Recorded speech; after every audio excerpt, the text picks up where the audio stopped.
topic of the discussion is doing stratified random sampling in SPSS. Ji, stratified random sampling में जो difference है from the simple random sampling वो ये है कि इसमें हम सबसे पहले ग्रुप्स डेवलप करते हैं and these groups must be as homogeneous as possible, और वंस वो ग्रुप हमारे पास आ जाए और फिर हर ग्रुप के ऊपर अलहदा से सैंपल को सिलेक्ट करते हैं. तो let's do it in stratified, let's do it in SPSS. एक चीज़ ज़हन में रखिएगा कि जब भी हम कोई सैम्पलिंग स्कीम करने लगते हैं तो सैम्पल साइज़ का डिटर्मिनेशन हम पहले से कर लेते हैं कि सैम्पल साइज़ की डिटर्मिनेशन परसेंटेज वाइज भी हो सकती है, सैम्पल साइज़ की डिटर्मिनेशन उसके एग्जैक्ट नंबर ऑफ़ केसेस से भी हो सकती है. SPSS में स्ट्रेटिफाइड रैंडम सैम्पलिंग करने के लिए एक से ज़्यादा तरीके मौजूद हैं. मैं आपको वो सारे तरीके आपके सामने रख देता हूँ. सो स्टार्ट विद, जब हम SPSS को देखते हैं तो आप यहाँ पे देखें कि बहुत सारे रोज़ के ऊपर क्रॉस लगा हुआ है. इसका मतलब ये है कि मैंने कोई पहले से एनालिसिस किया था और उसका रेजिडुअल के तौर के ऊपर ये क्रॉस बने हुए हैं. सिमिलरली अगर आप स्क्रीन की राइट बॉटम के ऊपर देखें तो आपको लिखा हुआ नज़र आ रहा है स्प्लिट बाय जेंडर. इन दोनों चीज़ों का मतलब ये है कि इस वक्त जब कोई भी एनालिसिस करेंगे तो वो कंप्लीट डेटे के ऊपर नहीं होगा, बल्कि सबसे पहले तो वो जेंडर वाइज स्प्लिट होगा वंस, और फिर उसके बाद वो सेलेक्ट केसेस की तरह चंद एक वैल्यूज़ के ऊपर एनालिसिस करेगा, सारे डेटे के ऊपर नहीं करेगा. तो मेरा पहला स्टेप किसी भी एनालिसिस का ये होता है कि मैं ये देखूं कि क्या मेरे पास कंप्लीट डेटा सेट मौजूद है, यानी यहाँ पे किसी रोज़ को क्रॉस तो नहीं हुआ. अगर हुआ है तो फिर मुझे उस क्रॉस को पहले ख़त्म करना है. कैसे ख़त्म करूँगा?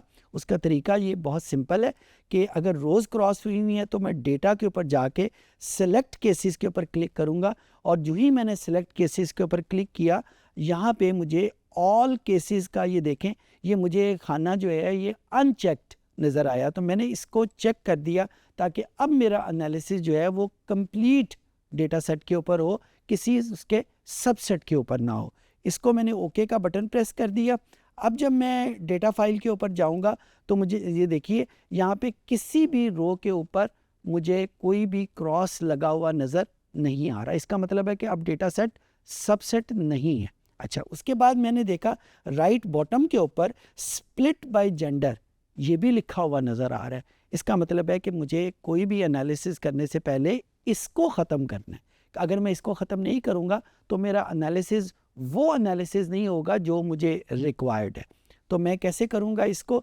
जब मुझे यहाँ पे राइट बॉटम पे ऊपर कुछ चीज़ लिखी हुई नज़र आए तो मुझे उसके लिए डेटा और ये स्प्लिट फाइल, क्योंकि जो राइट बॉटम के ऊपर मुझे चीज़ लिखी हुई नज़र आ रही है वो स्प्लिट है, तो मैं उसको अनस्प्लिट जब करूँगा तो इसी आइकन से मैं उसको अनस्प्लिट करूँगा. यहाँ पे भी आप देखें कि जो फर्स्ट ऑप्शन है एनालाइज ऑल केसेस वो यहाँ पे मौजूद नहीं है. तो मैं इसको सबसे पहले चेक किया ताकि मुझे कंप्लीट डेटा सेट मुझे मेरे पास नज़र आ जाए. अब अगर आप डेटा सेट के ऊपर जाएंगे तो अब आपको ना तो कोई रो क्रॉस हुई मिलेगी, ना ही यहाँ पे स्प्लिट लिखा हुआ मिलेगा. मैंने जानबूझ के ये सिनेरियो आपके लिए क्रिएट किया था ताकि आपके जहन में ये चीज़ आ जाए कि कोई भी एनालिसिस SPSS के ऊपर जब आप करते हैं तो सबसे पहले जिस चीज़ को आप देखते हैं कि क्या SPSS डेटे को स्प्लिट करके तो नहीं बैठा हुआ, क्या SPSS ने किसी रो को क्रॉस तो नहीं किया हुआ. अगर ये किया हुआ है तो इसका मतलब है कि आपको कंप्लीट डेटा सेट अवेलेबल नहीं होगा एनालिसिस के लिए. Once these things are there, so let's do it in stratified random sampling. Stratified में हम ये अस्यूम करते हैं कि मैंने सबसे पहले तो डेटा को ग्रुप्स में कन्वर्ट करना है, और मैं एग्जांपल की खातर जेंडर वाइज 2 ग्रुप कर लेता हूं कि मेरे डेटा में मेल भी मौजूद है, मेरे डेटे में फीमेल भी मौजूद है, और मैं ये चाहता हूं कि 10% सैम्पलिंग जो है वो मेल में से आ जाए और 10% सैम्पलिंग अलहदा से फीमेल में भी आ जाए. अच्छा, इसको करने का एक सबसे आसान तरीका, मैं मुश्किल तरीके की तरफ बाद में आता हूँ. आसान तरीका जो है वो ये होगा कि मैं सबसे पहले डेटे को दो हिस्सों में डिवाइड कर दूं, मेल का डेटा मेरे पास अलहदा आ जाए, फीमेल का डेटा मेरे पास अलहदा आ जाए, और वंस ये दोनों डेटा सेट अलहदा हो जाएं, फिर मैं उसके ऊपर अलहदा अलहदा 10% सैम्पलिंग दोनों के ऊपर कर सकूं। तो मैं यहाँ पे डेटा और स्प्लिट फाइल के ऊपर जाऊँगा, और स्प्लिट फाइल के ऊपर जाके मैं कंपेयर ग्रुप्स या ऑर्गेनाइज आउटपुट बाय ग्रुप्स, इन दोनों में से किसी एक को क्लिक कर दूंगा। दोनों के रिज़ल्ट एक तरह के आते हैं। ये सिर्फ प्रेजेंटेशन के पॉइंट ऑफ व्यू से ये दो अलहदा आइकन बने हुए हैं। आप इन दोनों में से कोई सा भी क्लिक कर दें, जो मतलूबा रिज़ल्ट मिलेगा वो आपको सेम मिलेगा। मैं इसकी ऑप्शन नंबर 2 को क्लिक करता हूं, और ऑप्शन नंबर 2 को जो ही मैंने क्लिक किया, ये वाली विंडो जो है ये ऑन हो जाएगी, और ये मुझे यहाँ पे मैंने उस वेरिएबल को शिफ्ट करना है कि जिस वेरिएबल के रेफरेंस से मैंने ग्रुप डेवलप करने हैं। यहाँ पे फॉर्चुनेटली मुझे जेंडर ऑलरेडी लिखा हुआ मिल रहा है, मेरे किसी पिछले एनालिसिस की वजह से यहाँ पे जेंडर लिखा हुआ मुझे मिल रहा है। तो जब मैं इस पर्टिकुलर कमांड को एग्जीक्यूट करूँगा तो रिज़ल्ट में डेटा सेट दो हिस्सों में डिवाइड हो जाएगा।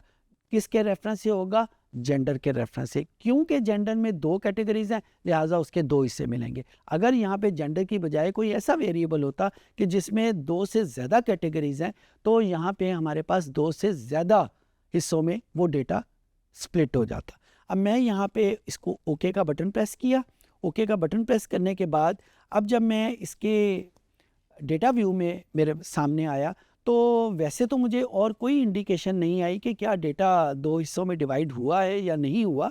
लेकिन अगर मैं राइट बॉटम पे ऊपर देखूं तो मुझे ये स्प्लिट बाय जेंडर का वर्ड लिखा हुआ नज़र आ गया कि now the data has two groups, one group for male and the other group for female. और मैं ये दो ग्रुप क्यों कह रहा हूँ? इस वजह से कि जेंडर के होते ही दो ग्रुप हैं। अगर यहाँ पे कोई और वेरिएबल होता तो इससे ग्रुप्स जो है वो डिफरेंट भी हो सकते थे। वंस दैट इज़ डन, अब उसके बाद का जो प्रोसेस है वो प्रिटी मच वही होगा जो हमने सिंपल रैंडम सैम्पलिंग में किया था। यानी हमने 10% सैम्पलिंग करनी है मेल में से और 10% सैम्पलिंग करनी है फीमेल में से। ये जहन में रखिएगा कि इन टोटल मेरे पास 20% सैम्पलिंग आ जाएगी। तो अगर मैं यहाँ पे सिलेक्ट केसेस और रैंडम सैम्पलिंग किया, सैम्पल क्लिक किया, और यहाँ पे मैंने अप्रॉक्सीमेटली 10% सैम्पलिंग इसको लिख दिया। अब ये 10% सैम्पलिंग जो है इसको मैं यहाँ पे 20% नहीं लिखूँगा, क्योंकि ये डेटे को इसने स्प्लिट कर चुके हैं। तो ऑटोमेटिकली 10% एक हिस्से में होगी और 10% जो है वो दूसरे हिस्से में होगी। जहन में रखिएगा कि अगर आपने इन टोटल 10% करनी है तो यहाँ पे आपने 5% एक ग्रुप के लिए और 5% के लिए दूसरे ग्रुप के लिए होगी। वंस दैट इज़ डन, इसको कंटिन्यू किया, ओके का बटन प्रेस किया। अब हमारे पास जो रिजल्टेंट आएंगे उसमें आप देखिए कि उसी तरीके से ये रोज़ जो हैं वो क्रॉस हुई हैं। मेल का और डेटा जो है वो अरेंज हुआ है। मेल सारे ऊपर हैं और फीमेल उसके बाद दूसरे नंबर के ऊपर मौजूद हैं। लेकिन मेल में से भी ये देखें, जिस तरह ये वाली रो जो है ये ऑटोमेटिकली सेलेक्ट हो गई हुई है मेल में से, और मेल में से टोटल कितनी सेलेक्ट होंगी? 10% की है, तो जितने भी मेल उस सबसेट में होंगे वो सेलेक्ट हो जाएंगे। फीमेल अलहदा से 10% सेलेक्ट हो जाएंगी, और ऑटोमेटिकली मेरे पास जो सैंपल है वो इकट्ठा होके आ जाएगा, जिसको मैं 20% सैंपल कहूँगा और 20% स्ट्रेटिफाइड सैंपल कहूँगा, क्योंकि ये पहले डेटा को ग्रुप में किया और बाद में हमने उसको सैंपल में स्प्लिट कर दिया। सो इस तरीके से हम SPSS को स्ट्रेटिफाइड रैंडम सैम्पलिंग के लिए यूज़ कर सकते हैं। I hope I could make my self understood.